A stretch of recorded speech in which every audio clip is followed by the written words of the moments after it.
March 14th is Estonian Native Language Day, which comes shortly after February 21st, which is the International Mother Language Day. The Estonian language is the second smallest national language in the world behind Icelandic, but it is something that is tied so closely to national identity, culture, and even politics in Estonia that it's deeply important to Estonians and a part of every foreigner's transition to life in Estonia. Today we have with us Martin Lään, the founder of the e-residency hub and founding partner of Expat Relocation Estonia, Monica-Linde Klemet, who studied Estonian language and literature at Tallinn University and is an Estonian language teacher now, and Daniil Osipov, who has worked all over the world but moved to Estonia last year to start an e-commerce company and is now starting the journey of studying Estonian. So thanks for joining us, everyone. We've got quite the crew on today. Okay, so starting with, I'll put a question out to everybody. So one of the things I've noticed, I've been here 3 years, and one of the things I've noticed is how much language means to Estonians. So it's not only just, functional, operational, it's deeply cultural. It's even kind of political in a way. You listen to the president or the prime minister and you'll frequently hear the terms Estonian speakers, Russian speakers, non-Estonian speakers, coming up in politics. So, what does language as Estonians and as foreigners mean to you? And can you give us some context around how tied the language is really to the culture here? I don't know, who wants to start us off? Thanks, Chantel, for this question. I think you've hit a really important spot there, and language really is important for Estonians. I give you an example. If you take the Estonian constitution, and if you read the very first part, the introductory part of the constitution, then it really says that the main reason for the Estonian country, the state, to exist is to preserve the language and the culture. So the country doesn't exist to provide for, nice living for its citizens or development or medicine or any of that. The one and only reason why Estonian country, the state exists, is to make sure that the language and culture are preserved and developed for generations to come. Wow. So it's all about the language, even legally speaking. And the other point that I wanted to make was that if you come from a country where that is more populous, whether it's France or Canada or UK, there are many places in the world where you can use your language. But in Estonia, for us Estonians, Estonia is the only place where we can practice that language. So it makes it even more unique. So yes, it's all about the language. Interesting. I didn't know that about the Constitution. And I think I read a stat, for example, somewhere that said there are around 165,000 Estonian speakers abroad, which, when considered dispersed globally across the world is, I'm sure, very, very small pockets to your point, which actually exist, opportunities to speak the language outside of the country. Great. What about Monica, you? Estonian has obviously been a big part of your education and your career as well, so. Yes, and I would say that we don't have anything much apart from the language in a way. We are not a huge country. We don't have any special, resources, but the language is something we have, and it's really closely related, as you said, with that identity. And if we look back to the Soviet period, especially then, language was kind of a secret weapon that kept it alive, and it hasn't changed. And that's an interesting one. It's something I've always actually wondered, which is how was the language used during the Soviet occupation times? Was it more, to your point, a kind of secret weapon? Was it still the widely spoken, expected language of the country? Or did it take a bit of a backseat to the Russian language during that period? As much as I understood, we had two official languages at that time, Estonian and Russian. Yes, Estonian was very much used actively, and I think the language, culture, everything related to the language was even more important than ever after, because that was, again, as I said, the secret secret identity of weapon in a way. Right, and it's something that I guess couldn't be taken away. You know, you can't take away someone's actual spoken language. Interesting. Okay. Mm-hmm. Can I make a comment on that? Mm-hmm. During the Soviet era, the official language in the Estonian Republic or Estonian Socialist Republic was Russian. There were no two official languages. There was one, and that was Russian. At the same time, the school system, there was a dual school system, and there still is. So there were Estonian schools and Russian schools, and obviously all the cultural bits continued to exist. You know, the theaters and the song festivals and literature and all that.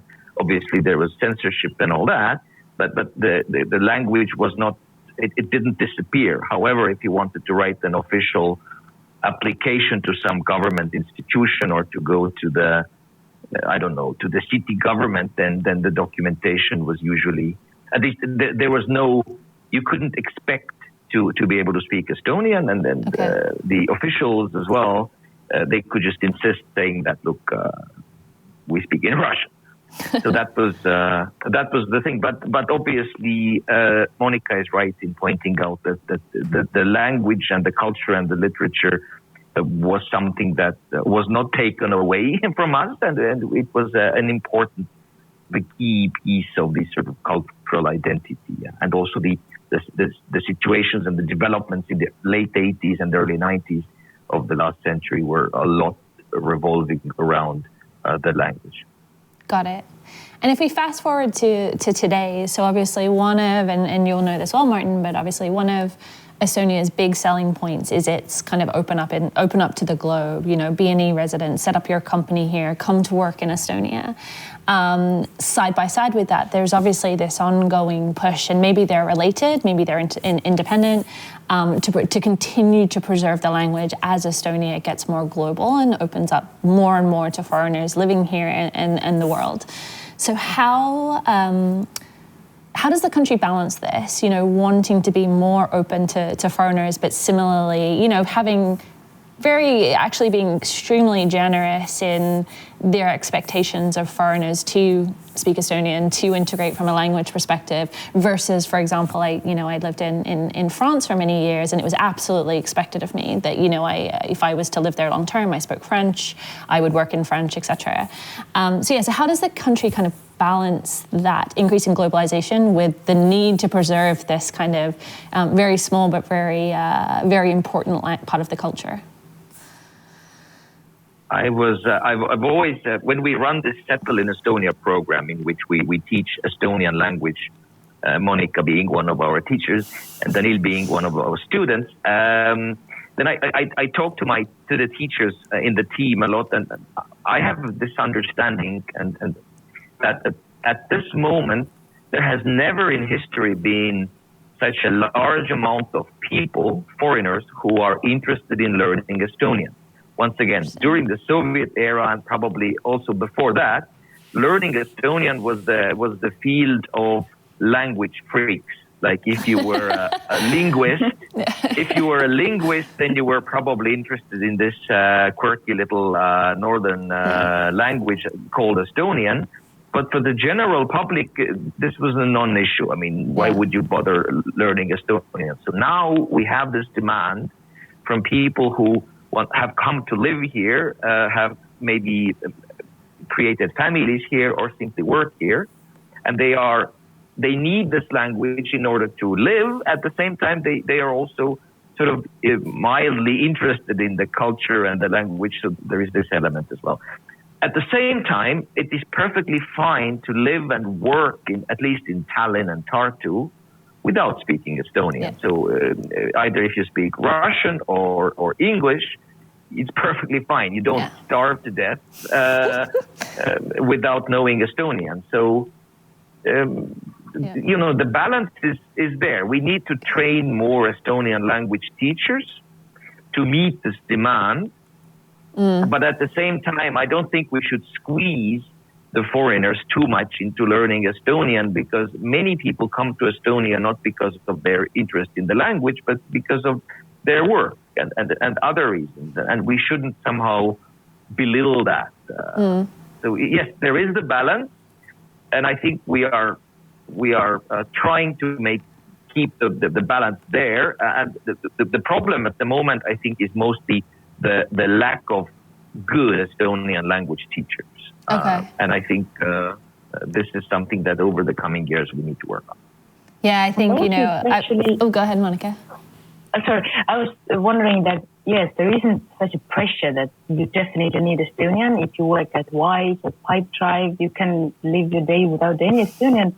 Yet it is lovely to see how many students really come to our lessons and say, hey, I have a girlfriend, boyfriend, I want to talk to her grandmother. Right. Many people say that it's my respect that I learn the language. I want to cope better in society, go to the doctors. Yeah, there's a lot of positive interest, I see. Yeah, I was going to ask if it's mainly, families or people that want to get permanent residency. Obviously, that is a requirement. It's not just a requirement. I mean, B1 is very ambitious and something to really aspire to. But maybe, Daniil, what was your driver for, you moved here last year and you're already doing your Estonian lessons. So what was your driver? Yeah, look, I think that I agree, and it's also overlapping. I agree with Martin, what he was saying, answering the previous questions. For me, is in a way that language is a reflection of your culture. And as far as I see more and more people who decided to come to Estonia, love Estonia, and decided to stay here. And if you decide to stay here and not be forever the stranger and live in an isolated society, you have to learn this language. And it opened quite a lot of new, interesting, doors, ideas, exchanging of information. And this is, I think, that the main driver also for me. And I see that I was lucky to work in Estonia several years ago. And I was also trying to study Estonian. At that time, it was not successful, but as Martin said, you can survive in Estonia without Estonian, and it's amazing. So how good people speak English, how many people speak English here, and good English. But again, if you are here, if you decide to stay here, if you decide to better understand the culture and people here, so you have to speak local language, and it's actually an exciting journey. I really enjoy my classes. Yeah. I also enjoy our group because really it's from all around the world, from all around the world. Yeah. Awesome. And go ahead. Yeah. Yeah.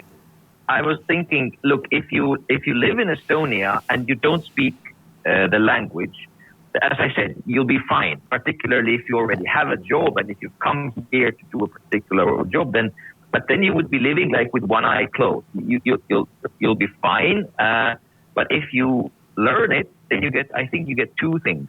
One, you do get to understand the Estonian society, and you will be able to make more friends. And there is this notorious myth about Estonians being very hard to approach, etc., etc.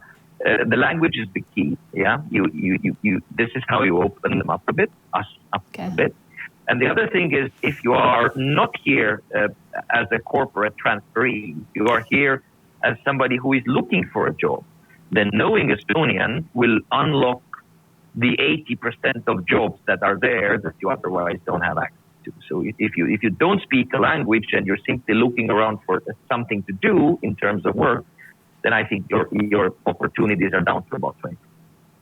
Okay, so putting my hands up as the corporate transferee who came here with a job in an English-speaking tech company with a very English-speaking team, so day in, day out, all of us are speaking English. Having made now 2 failed attempts in my 3 years to start and really kind of get on a language program and stick with it and really put the time in, I will put my hands up and say I'm exactly the person, Martin, that you're talking about with the one eye closed. I perfectly get by every day. Everyone from the plumber to the hairdresser to the person in the shop speaks English perfectly well, and for me to have those conversations. But now I'm wondering, what part of this kind of culture am I one eye closed to, and what am I not seeing by not knowing the language? And I think one of the things that I find quite daunting, and maybe Daniil, you can talk to this as well, is these failed attempts I've had. have come from a place of, I feel like I'm never going to get this. You know, I'll learn, you know, the common verbs, the common words. And then I remember last summer I was in the forest and having this amazing Estonian day, and I pull over on the side of the road and there's a man selling honey, and he's selling his jars of honey. And I said, "Uks messi." And he was like, "What?" I said, "Uks messi."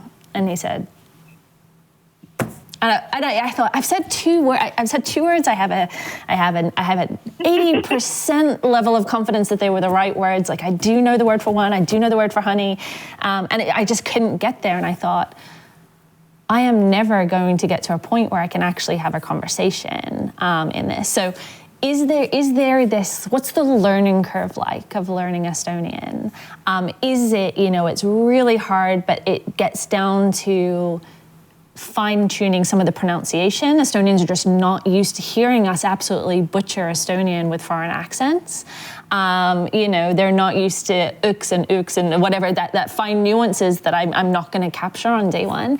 Maybe, Monica, do you see your students kind of get to this point where there's this light bulb moment of, I can actually be understood now?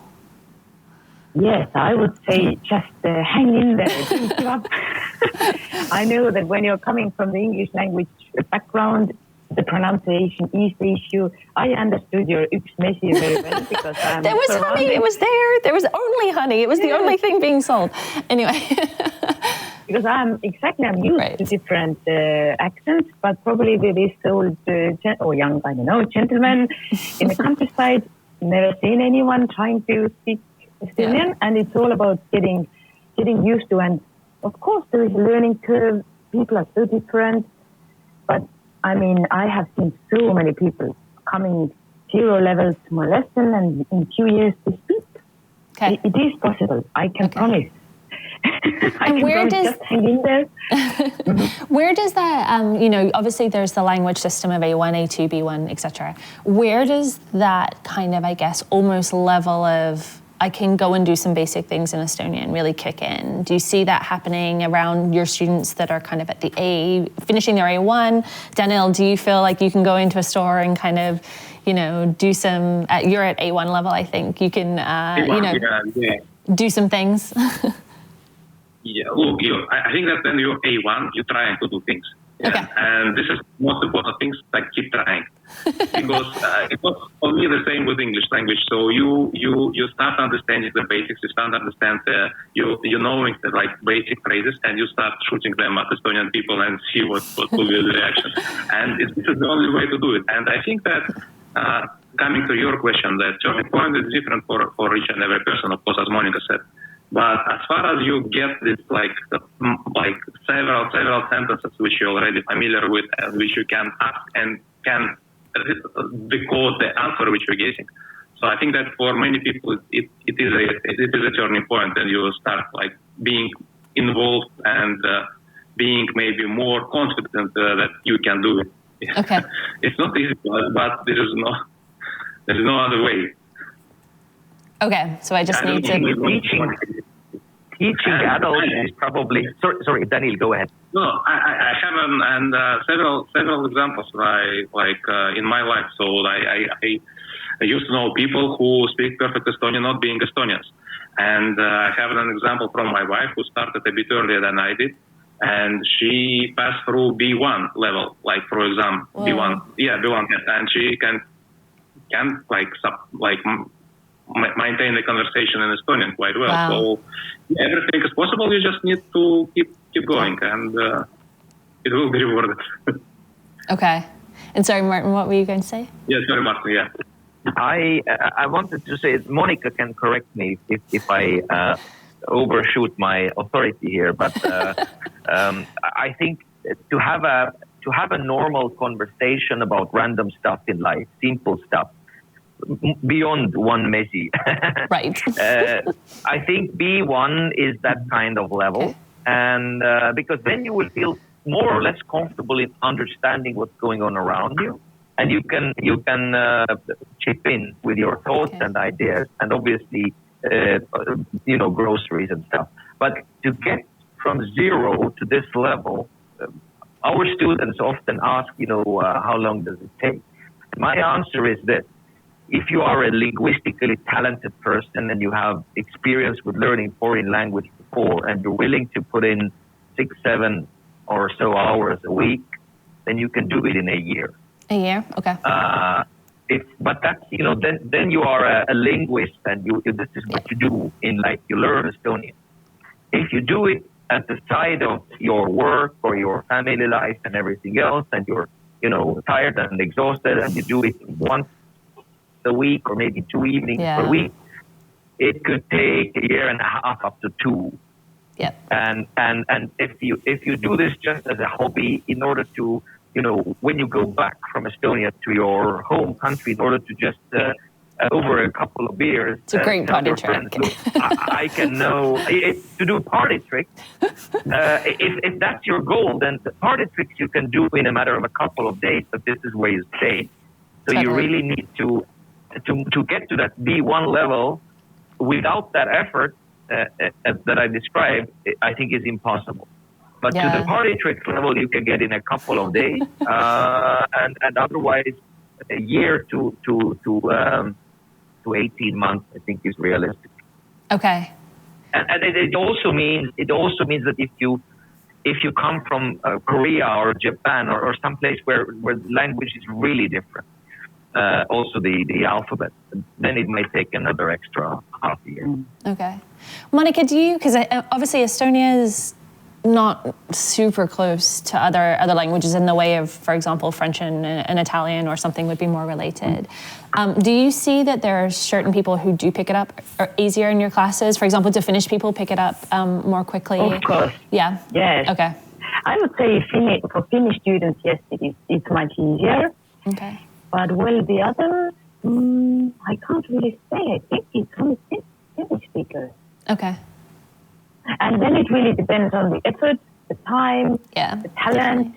And of course, the people often feel guilty that, I have so bad Estonian level, or I've lived here for 10 years. And there's no need to, I would say, feel so bad, because it's an effort. I'm taking Russian classes now. I know it's an effort. I haven't done my homework for the next week. It's great. They make an effort and they slowly study, Yeah. It's normal. We are all adults. We have jobs, children, everything. It takes time. And what is it? So I hear, people constantly say, it's a really hard language to learn, which, any language is always challenging to learn when it's not your mother tongue, but I'm sure there are easy ones to learn and whatever. But we hear it's a hard language to learn. Digging into a couple of pieces, almost like what are those challenges, Monica, when you're talking things through with people? So for me, I almost just got to the point in my book where they were trying to explain what a case is, right? And I obviously speak English and I speak French relatively fluently. And I go into a language and I'm like, all right, if I just learn the tenses, if I just learn I am, he was, she is, I will be, whatever, I'm good, right? Just verb conjugation. And then I get to the part of the book where it's like, no, cases are on nouns. And I'm like, wait a minute, we're adjusting nouns for things now? Like it's that, I don't just change that bit, I change this bit too. And this kind of, I was like, that's why everyone's talking about these kind of cases and the fact that makes it hard. Talk to me about those or other parts of the language potentially where you're like, these are the pieces that people really either struggle to get hold of, or that you find you have to explain to people. Yeah, I mean the nouns, especially for English speakers, you don't change your nouns. No. I go to the shop, I put something on the table, you have prepositions, whereas we don't have the prepositions. In that sense, we glue it to the end of the noun. We change the noun, and nouns change a lot. And this scares people, and there's not often very visible logic why they change. We often just say, just have to learn them. See the similarities, you start to hear similarities, how the noun changes. And there's a lot of learning by heart or constantly checking the dictionary. It seems so illogical often for learners. and this frustrates them. Got it. So maybe that's why, because if I learn a formula, I can get the language, like, okay, change every ending into E accent or AIS or whatever it may be. Yeah. But to the point that someone's just like, you just have to learn it and get used to it, that's where I'm like, okay, just root learning is definitely a challenge for me. Yeah. Yeah. This is the approach difference. And I see what you just described is this sort of engineer's way of learning the language. Give me a formula. And then, but this does not jive really well with Estonian because there are so many exceptions. Okay. So the way we teach it at Chantel in Estonia is that we just tell things how they are. Mm-hmm. And often we try not to give the exact linguistic explanation. We just say, okay, just memorize it, accept that this is the way it is. And later, when you have the experience of hearing the language and speaking it, later we can talk about why these things are like that. It's easier, but it's frustrating for many people who have a very systemic and very engineer type of a way of thinking. That will definitely be me. And that's almost how you learn your mother language, right? Like I wouldn't have known why I said things in English. I just learned them that way, right? And then when you learn, French, I'm like, oh, that's interesting. Yeah, English does have, conjugations. Okay, yeah, I understand now, like how language is constructed. So yeah, you're almost learning Estonian in the same way that you would learn your mother language, which is hear it, remember it, repeat it, use it, work it out later why you say it that way, kind of thing. And you can, the thing is, learning Estonian being in France, I think is very, very hard because learning it from a book or from tapes and listening to audio is super difficult. But learning it here, it has a different aspect because you can use it, you can hear it in the street, and you just remember that this is the way they say it. And later on, you build on why they say it exactly the way they do. And what's the best way? Is it the classes? Is it the classes and the apps? There are actually a couple of really good kind of online apps. Is it books and classes? Like, Monica, what would you recommend as the best method of getting a handle on Estonian? I think learning Estonian is really individual. Those people who like to learn on their own, why not using apps? Or if one can afford private teacher, that's very quick progress. Okay. But I really suggest the groups because people come together, they help each other, they push each other in a way, and it's fun to learn together. And there is a teacher there who can hear your pronunciation and correct it if necessary and give you tips. And really, I believe in the group work in a way, learning all together. Okay, so get back involved in the groups. And actually, maybe Martin, you through the Settle in Estonia program, it was quite easy to, at least with the A1, I understand that getting a spot on A2 and B1 is like a fight on the day that the spots are released. I feel like everyone in my office starts sending out messages like, hey, everyone, jump in the queue, they're opening spots for lessons. But at least A1 is very easy to get into.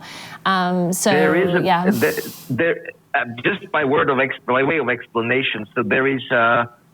This is really not something that the client, the learner, needs to be concerned about. But there are really different kinds of programs. Settle in Estonia being narrowly aimed at foreigners that are new, meaning that have lived in Estonia for less than 5 years and have a residence permit. So people with visas and also people who have stayed longer.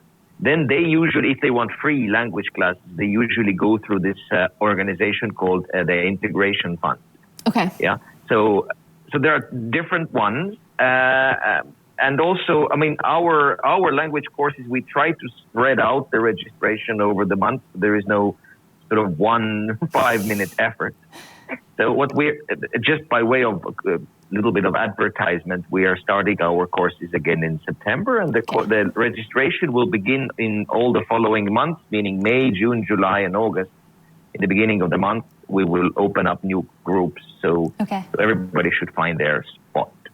But we only do A1 and A2, so for the following levels, B1 and further on, Integration Fund is the way to go. Got it. And also, obviously, the private schools where you have to pay. Got it. Okay. And Daniil, you're going through the Settle in Estonia program? Yes. I go for Settle in Estonia. Nice. And I'm in a group. So, yeah. Great. And you're finding it a good way to learn? Look, yeah, I have experience of studying English as well. And I think that when you are in a group, it is adding a lot to your like maybe speed of your progress, because yes, you can learn it from the app, and I do also use the app for memorizing the words, and it's really kind of helpful, and you can do it at, like, if you have 15 free minutes, so you can do it, and it's very helpful. But I really like being in a group because yes, it's a different dynamic. So the people knows like different words, and you have to exchange. Like someone knows like one word, another one, and then you start changing that, and then you have to explain to each other, because Monica is also giving us a very challenging task every time. So, yeah. Monica's the Estonian language slave driver over there. And really, for me, it was amazing. Like after 3 months of A1, you start understanding actually. So, like basic things which people are saying in the shop. So it's amazing. Then you stop being like surrounded by the sounds and music which you cannot decode. And immediately after 3 months, not immediately, but after 3 months, you start understanding that it's not the music. It's like certain things which people saying to each other, and you can understand some of the things. And it's also triggering interest in you, and you start browsing the new words, and it's kind of like it's going up and up in terms of words which you are learning and expressions which you are learning. Because you're right, in Estonia it's not only words, so you need to also understand endings and expressions, and it's better, I think, to learn like sentences by sentences. Yes. At least that works better for me now. No, I couldn't agree more. I had a funny experience the other day where a friend said someone was full in Estonian. And I'm like, oh, I know that word because it's on my milk. Like the full cream milk has the word full on it. So I know you just said, and I know the verb and whatever. So you just said he is full. Like, what does that mean? And they're like, oh no, that's how we say someone's drunk.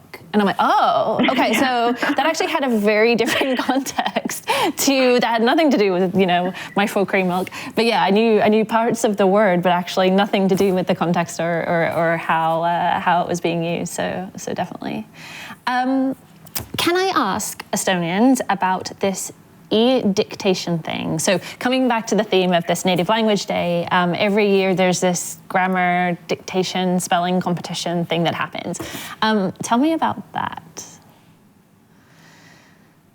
I mean, it sounds, I was thinking about it the other day, it's like a sporty linguistic event. People really want to go sporty in the linguistic field. It's basically our national podcast, this Viker Radio, organizes it every year for a long time now. Mm-hmm. And people are ready at 10 o'clock, or I think it's 10 o'clock, having their pencil, and somebody dictates some complicated sentences with a very nuanced grammatical points, and they will write it down and send it back to the radio, and the winner is who writes the fastest and the most correct. Fastest? Okay, fastest and correctness. Okay, got it. Yeah, and I think they have categories as well, the linguists and students and just average, not usual people. But yes, Martin? I think in the US you have this thing called the spelling bee, where kids are supposed to spell out the words. So it's the national spelling bee contest of Estonia, and the thing is this: like spelling words, individual words, is not complicated in Estonian because Estonian is written exactly as it is pronounced. However, this takes it to the next level because there is a lot of punctuation issues, and there are a lot of words that are foreign words that you really need to be very particular when you write it, and the devil is in all the details. So it's hardcore, difficult. These are not sentences that say "palun üks porkmet," but these are super complicated, multiple commas sentences.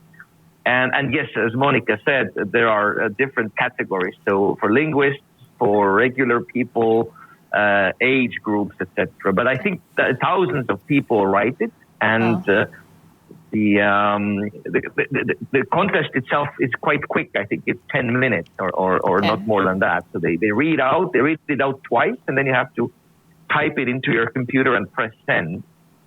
Okay. And then the first correct answers, and usually there are thousands and thousands of entries in which about maybe a dozen or a few dozens are 100% correct. Wow. I think I wouldn't be correct, honestly. They're so detailed. And you are a linguist. You're a professional of that particular I'm field. afraid to do it. Knowing Estonia, we'll have a AI entry in there, which is kind of whose AI program could have transcribed it in the fastest and most correct fashion. That is a challenge for Elon Musk. Exactly. You mentioned about English words in there. So this is something else that I've noticed over the last couple of years. So I think it was in 2020 or 2021, there was this SONAS, I'm probably mispronouncing that. So now, was it? Okay. Sonaus, I think. Yeah, which was basically being run by the government, and I think in partnership with the Vabamu Center, to look at basically reviving the Estonian language for words needed for today's society, today's technology, today's day-to-day. And yeah, I was kind of interested in that and the words that came out, because I'm just trying to remember some of them. There was, for example, jutla for chat room, haksuna for hashtag, things like that. So things that people are saying, as they're going through Instagram. Words for a 3D printer, a rumor, for example. Where today is there a lot of kind of, what would it be? Estonglish, I guess, words in the Estonian language. And is there this push more generally to kind of find these, ways of expressing modern day life in Estonian and evolving that language? Can I take a crack at that question?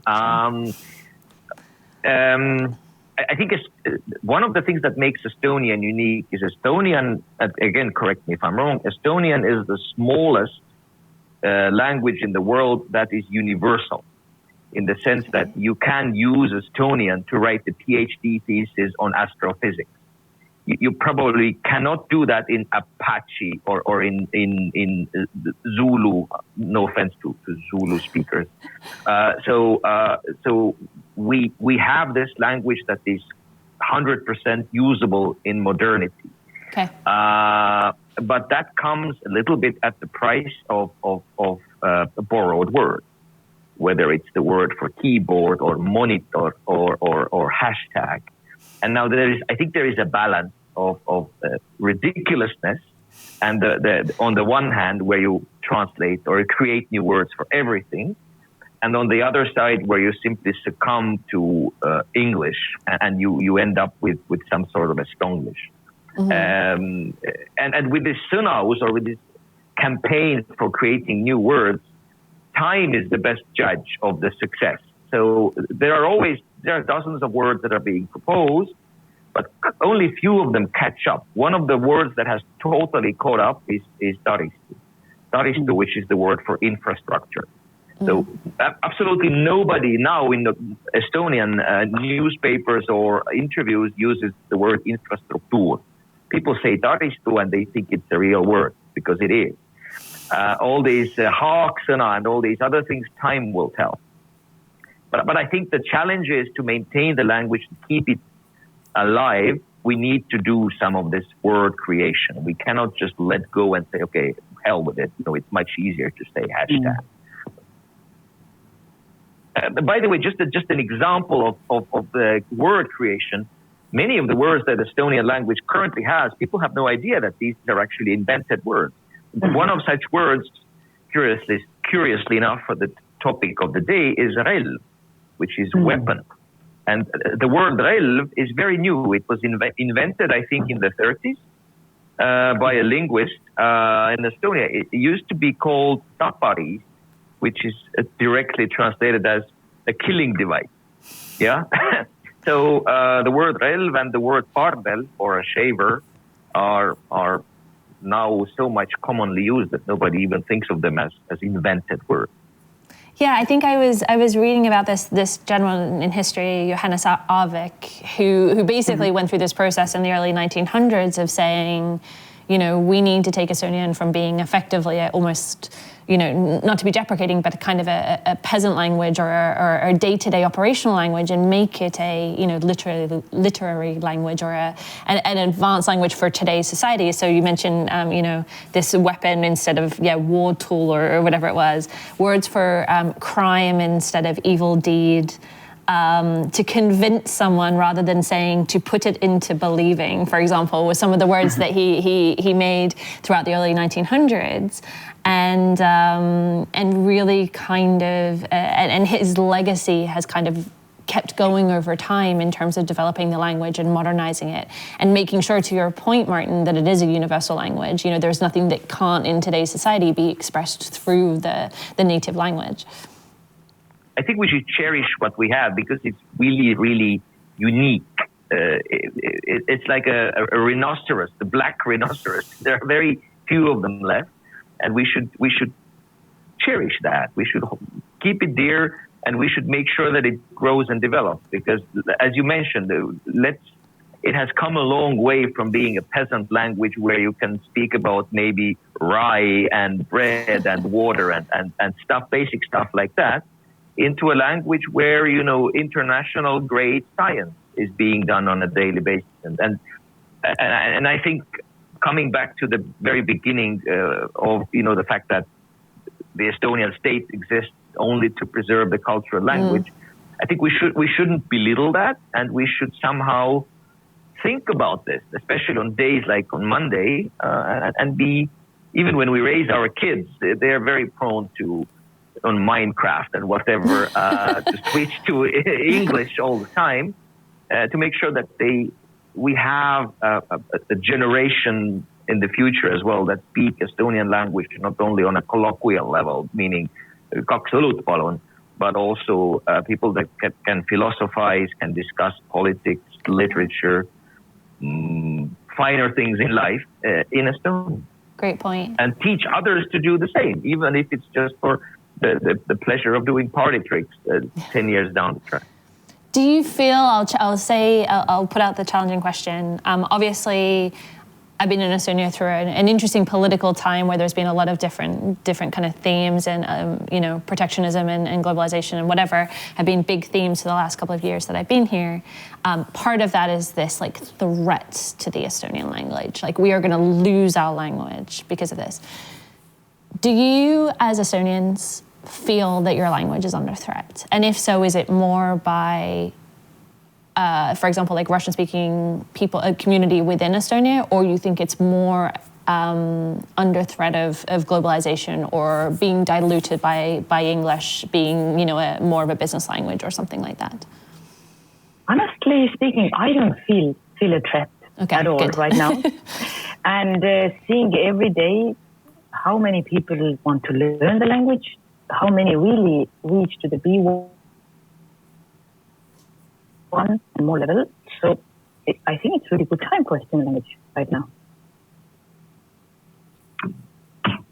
Yeah, maybe Martin, and you will finish it up, because from my point of view, I also don't see that a threat for Estonian language, because Estonians, from my point of view, so what I see, they really, really kind of care about their language. They really kind of maintain language within in everyday life. And again, coming back to the English or Russian, I think that with the technology sector being like one of the biggest part of Estonian economy, you have to know this is English language. But I really consider it as being aware of the math or physics or chemical. So it's the same with Estonian language. If you are in the tech industry, so you have to speak English. Right, I don't think that it's a threat for Estonian language, because it's not coming business or any other business activities. It's coming from Estonian people as such. So you cannot change it. And I don't know what you think about Russian, but I also I know a lot of people from Russia who really like studying Estonian, and I know a lot of people without being Estonian who study here from grade 1 to grade 10, and they speak perfect Estonian. So I think it's normal for. Good. Yeah, okay. As I said in the beginning, if you are here and if you decide that you want to live here, so this is the way, and a lot of people kind of enjoying this journey. So yeah, thank you. I agree with what I agree also what Daniil said, and the fact that there are people like Daniil, and there are hundreds, if not thousands of them, is also proof to the fact that I think this is a golden era for the Estonian language. Yes. Because, look, first of all, Estonian is one of the official languages of the European Union. Estonian language is being printed on the Euronote. Estonian language is being studied by more foreigners than it has ever been. And I think Estonian language is very well adapting, to modernity. And I think we should avoid being somehow stagnant or being thinking that the golden era is somewhere behind us and we should preserve the language as some sort of a museum piece. I think we need to move forward and we need to invent new words. And if some Englicisms slip in, then that's fine. I mean, I think it's a living, strong language and is going stronger than ever. I like that. I like that sentiment. And you're 100% right. It's probably never been more popular with foreigners than it is today. Okay. With that, thank you so much. This has actually been incredibly insightful for me. Also given me a massive kick in the butt to get back on those Estonian lessons and stick with it and make sure that I'm really committing to it and opening my eye up to this other half of the culture that I'm not getting today. So thank you so much, guys. I really, really appreciate your time. Enjoy the rest of your weekend and happy Native Language Day on Monday. Aitäh! Suur aitäh kutsumast! Aitäh! Thank you.